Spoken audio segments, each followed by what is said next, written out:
자, 그럼 이제 매도는 언제 하느냐? 지금 저도 그 한 달 전에 샀던 게 지금 10%가 떨어진 상태예요. 다 떨어졌어요. 애플 빼고 다 떨어졌으니까. 근데 지금 팔면 10% 손해를 보는 겁니다. 근데 팔지 않으면 과거 3, 4년간 올라왔기 때문에 올라가겠죠. 올라가는 시기가 언제냐의 문제지.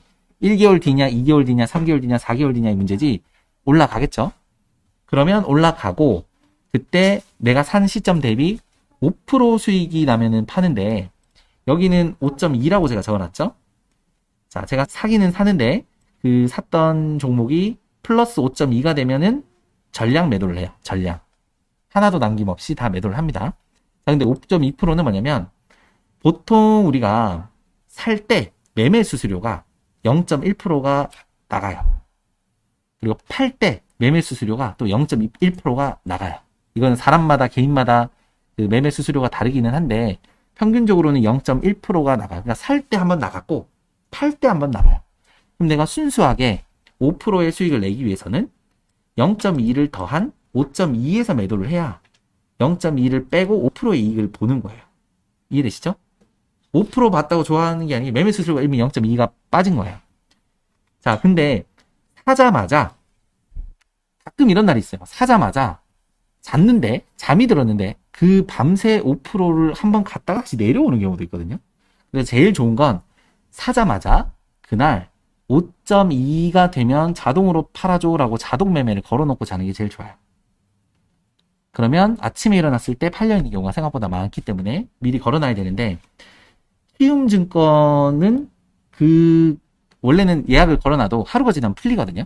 그럼 다음날 또 걸고 또 안 팔려있으면 또 걸고 또 걸고 해야 되는데 키움증권에는 그냥 상시 걸어놓을 수 있다고 하네요. 그래서 키움증권은 오늘 사자마자 5.2에 팔아줘. 팔릴 때까지 거는 예약 기능이 있대요. 그러면 어느 날 팔리면 이제 알림이 오겠죠. 팔렸습니다. 이렇게. 키움증권은 그 기능이 있다고는 해요. 저는 안 씁니다. 키움을. 자, 그리고 수익률 5%를 보기 위해서는 매매 수수료 0.2%를 미리 더해서 5.2 이상에서 수익을 실현하는 게 좋다. 자, 그런데 요거는 제가 오늘 아침에 추가한 거예요. 올해는 5.2를 보기보다는 3%를 보는 게 현실적이다. 그래서 3.2로 하향 조정하는 게 좋다. 올해 주식을 하지 말라는 뜻이 아니고 하더라도 5%까지 보지 말고 3%를 보자. 그렇게 목표로 잡는 게 좋겠다는 생각이 듭니다.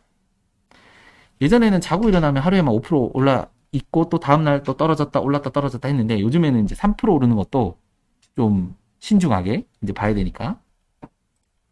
자, 분산 투자 말씀을 드릴게요.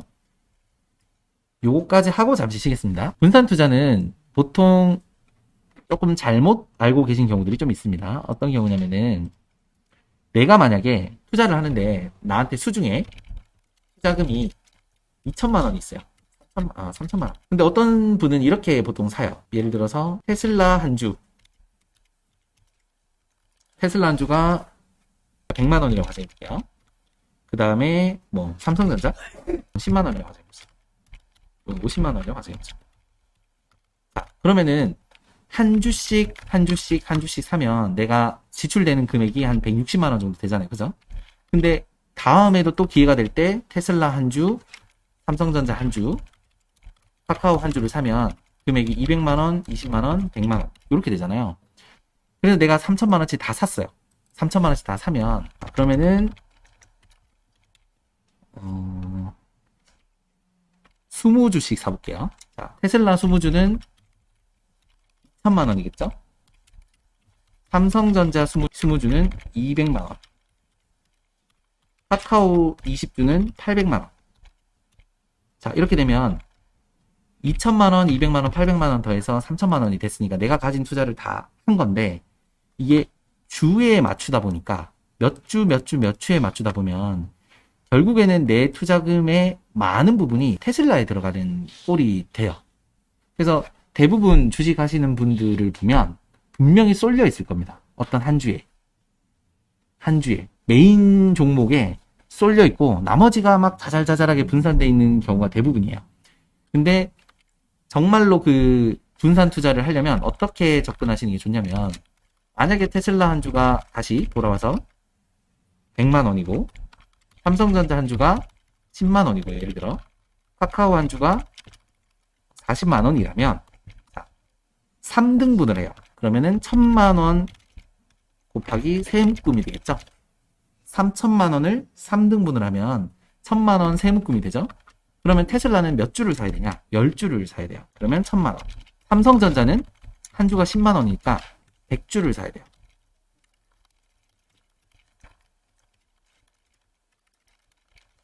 카카오가 40만 원이죠. 그러면은 100만 원이면 25주 정도 되겠네요. 이렇게 되면 내가 가진 돈이 테슬라의 1000만 원, 삼성전자의 1000만 원, 카카오의 1000만 원이 있죠. 이게 왜 그러냐면 테슬라 한 주가 5%가 오르면 1,500원이 되거든요. 그럼 전체가 5%가 오르는 거예요.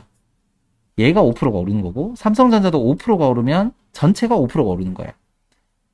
그러면은 얘가 1000만 원에 5%가 50만 원이니까 1050만 원, 1050만 원, 1050만 원. 그래서 주에 연연할 필요가 없고, 돈을 나누는 게 분산 투자라고 저는 생각을 해요. 내가 투자할 전체 시드머니를 n분의 1을 해서 그거를 투자하고 각각 5%씩 목표로, 물론 올해는 3%지만 하는 것이 분산이고, 한쪽에 쏠리는 거는 좋진 않아요.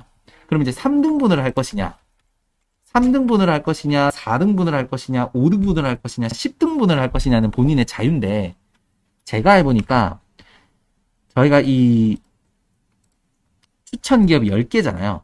근데 10개가 항상 살 타이밍이 오지가 않거든요. 어떤 때는 그냥 한두 개밖에 살 타이밍이 안 와요. 그래서 10개로 n분을 하면 다 각각 나눠서 사야 되는데, 얘도 1000만원치, 얘도 1000만원치, 얘도 1000만원치 해서 1억을 운용을 해야 되는데 그렇게 잘 안 돼요. 그래서 개인적으로는 3등분, 좀 많으면 4등분 그 정도로 해서 매수하는 게 좋다고 이제 보여요. 3등분 또는 4등분. 이번에 제가 테스트 한다고 1등분 몰빵을 했거든요. 5억이었는데 5억을 ASML을 하나를 다 샀더니 다른 거를 못 사더라고요. 얘가 오르면은 팔아야 되는데, 그래서 테스트로 한번 사봤어요. 어차피 안 팔 거긴 한데, 오를 때까지 안 팔 거긴 한데, 그래서 1등분은 정말 믿고 샀는데도 내리더라고요. 그래서 1등분은 위험하구나. 못해도 3등분은 돼야 내렸으면 물타기를 나든 뭘 할 수가 있는데, 그래서 1등분은 위험하다. 3등분 또는 4등분이 좋다. 자, 이렇게 생각이 듭니다. 그래서 1억 투자금이 있으면 3,300만 원씩 3덩이로 나누든지 2,500만 원씩 4덩이로 나누든지, 5등분까지는 좀 많아요. 5등분까지는 좀 많고 3등분 또는 4등분이 좋겠다. 자, 요까지 하고 잠시 쉬었다가 진행을 하도록 할게요.